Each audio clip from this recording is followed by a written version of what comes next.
Una de las cosas que es de interés personal para mí y que se destaca del trasfondo general de la experiencia psicodélica es la forma en que arroja luz sobre el lenguaje, y descubrí que las audiencias parecían bastante receptivas a esta cuestión, aunque al principio me parecía bastante difícil de articular y también difícil decir mucho al respecto.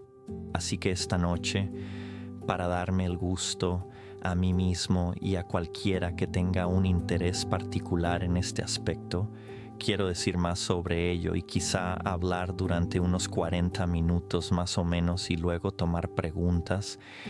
Y creo que es quizás una tautología pensar que hablando sobre un fenómeno lingüístico o un problema lingüístico puedes iluminarlo, pero me interesa cómo impacta a otras personas y el tipo de diálogo que puede generarse al hablar de ello.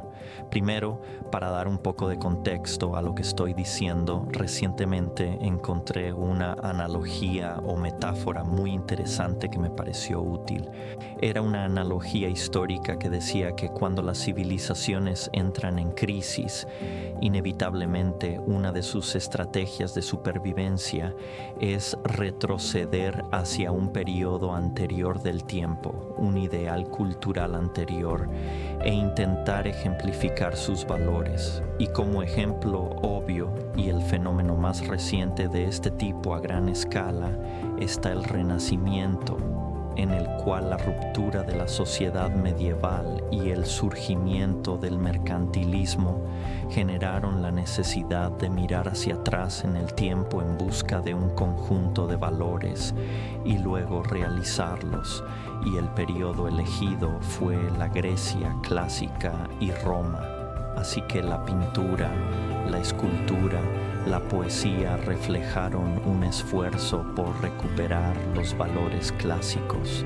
Lo que creo que está ocurriendo en el presente, y por presente me refiero a todo el siglo XX, es algo similar, una crisis cultural similar, pero a una escala mucho más grande, más global y más amenazante, y un retroceso hacia un modelo cultural previo cuyos ideales, si pudiéramos realizarlos, salvarían nuestra civilización. La misma idea que tenía el Renacimiento sobre Grecia clásica, pero curiosamente el periodo al que hemos decidido aferrarnos sin haber tomado nunca una decisión consciente, sino como reflejo de decisiones tomadas en la psique colectiva de la especie, es el periodo arcaico que precede a la historia humana.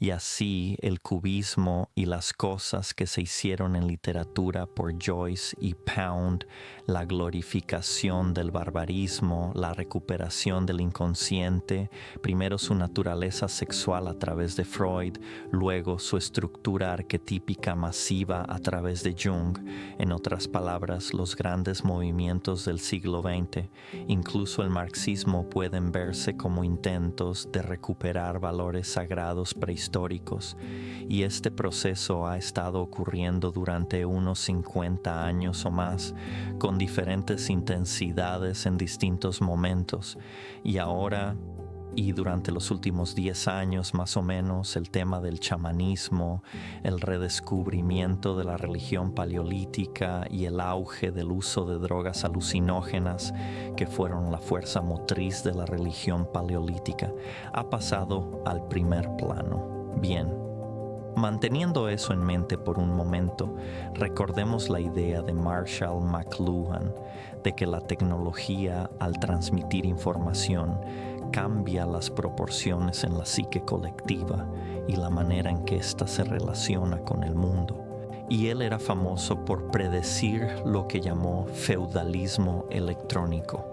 Decía que la pantalla de televisión era más parecida a una página manuscrita que a una página impresa, y que a medida que la linealidad, la uniformidad y las suposiciones racionales de la gramática eran trascendidas en la transmisión de información, siendo reemplazadas por gestalt electrónicos que se miran en lugar de leerse, las proporciones entre los sentidos cambiarían, y que esto tendría efectos profundos en el arte y en la historia de las ideas. Lo que está ocurriendo es que está sucediendo un fenómeno super McLuhaniano. No estamos colapsando hacia el feudalismo electrónico que él describió, sino hacia el tribalismo electrónico, que también mencionó. Y esto está desplazando nuestras proporciones sensoriales, alejándolas de lo ideal hacia lo visual. Y esto me lleva a mi tema: las transformaciones del lenguaje bajo la influencia de la experiencia psicodélica.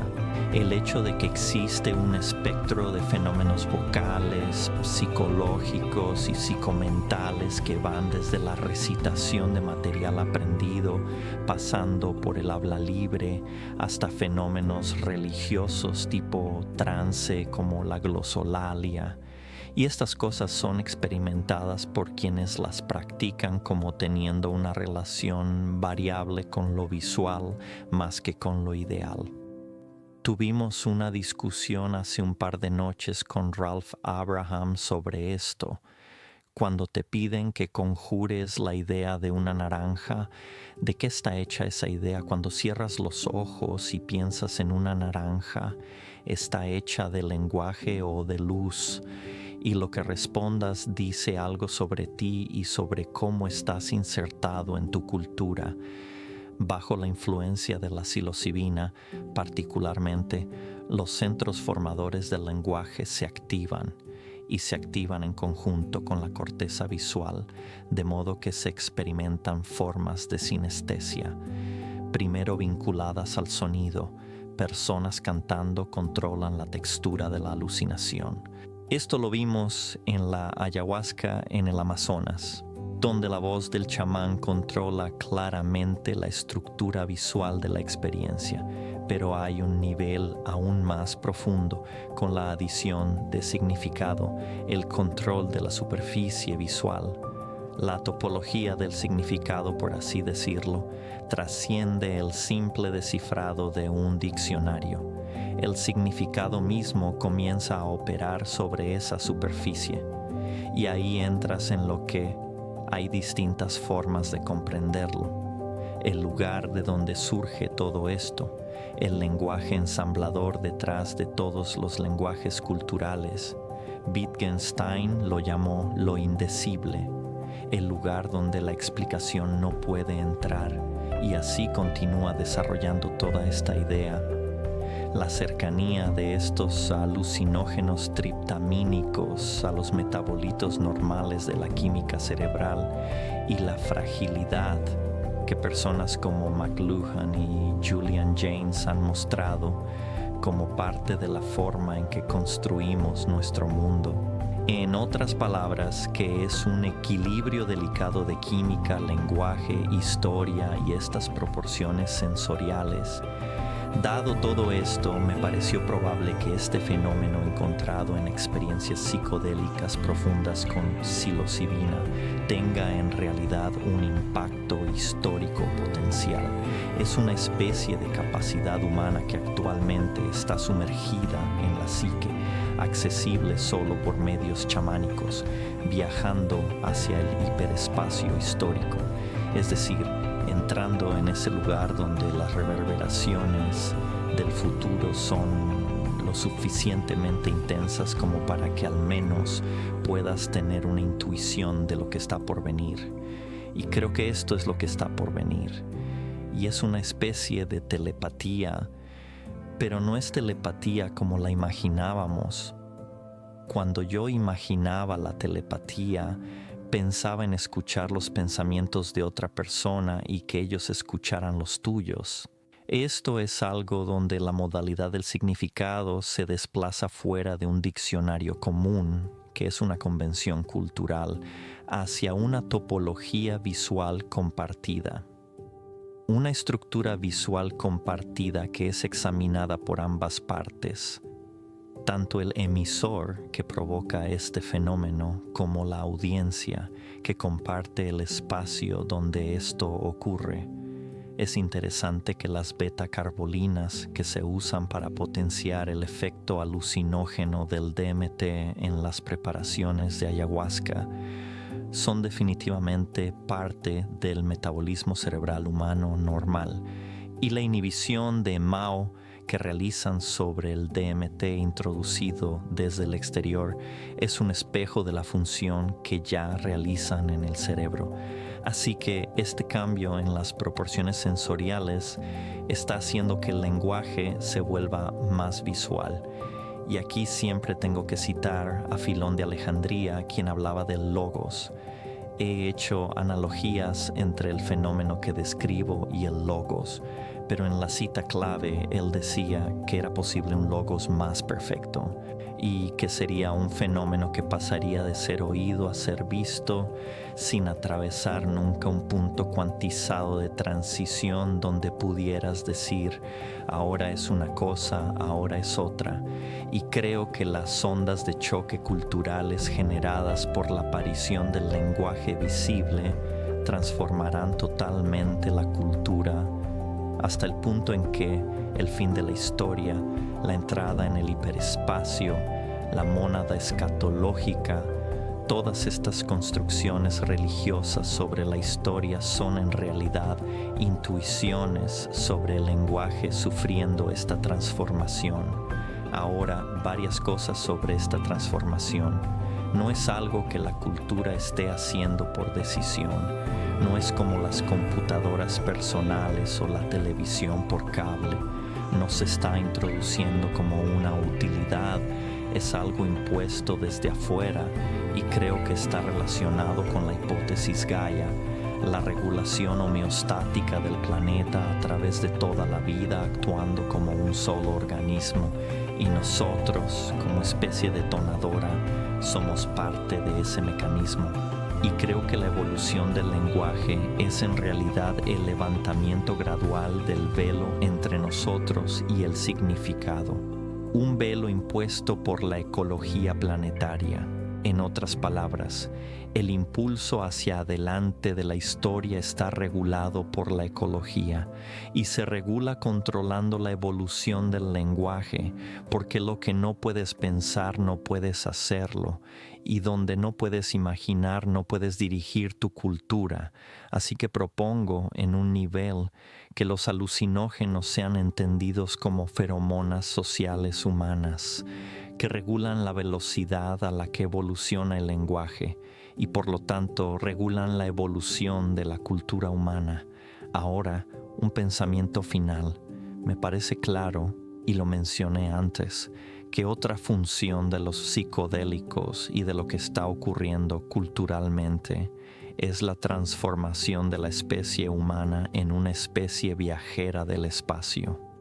Este impulso lleva milenios acumulándose, no es algo decidido en los años 50, es lo que somos. Leí un libro de Terry Wilson sobre Brian Geising llamado Here to Go y plantea la pregunta, ¿para qué estamos aquí? Y responde, estamos aquí para irnos, y creo que hay mucha verdad en eso, especialmente ahora cuando está claro que la humanidad y el planeta han entrado en conflicto. Y esto no es raro en la naturaleza. Ocurre entre madre y feto cuando llega el momento del nacimiento. Si no ocurre el nacimiento, ambos mueren.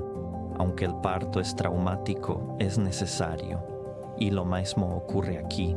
Y donde los psicodélicos se cruzan con esto es que será necesaria una transformación del lenguaje humano para detener la proliferación nuclear, la guerra biológica, la política infantil del siglo XIX. No se puede resolver esto con política frontal. El I Ching dice, nunca confrontes el mal directamente, porque cuando lo nombras, afila sus armas. Así que lo que se necesita es un ataque lateral a través del hiperespacio. Creo que fue Tim Leary quien dijo que deberíamos convertirnos en agentes ecológicos secretos. Tal vez eso es lo que estoy sugiriendo. La transformación del lenguaje es la señal de que este retorno a lo arcaico está llegando a su culminación Es eso que todos sentimos que viene, pero no podemos imaginar completamente, algo que es sintético y natural al mismo tiempo, obvio, pero oculto. Y lo interesante es que no vendrá de instituciones, no lo escucharás en las noticias, no lo explicará el presidente, ni la ONU. Solo avanzarás en su comprensión en la medida en que prestes atención a tu propio ser, atención al ser, reflexión sobre la reflexión, atención sobre la atención, y entonces se volverá claro, pero no llega como una revelación, es un gradiente, se despliega lentamente, igual que el tiempo. De hecho, podrías decir que la historia misma es el resultado de millones de personas evolucionando su lenguaje. Eso es lo que empuja la ola del devenir histórico. Así que la transformación del lenguaje a través de los psicodélicos es un factor central en la evolución de la matriz social del resto del siglo.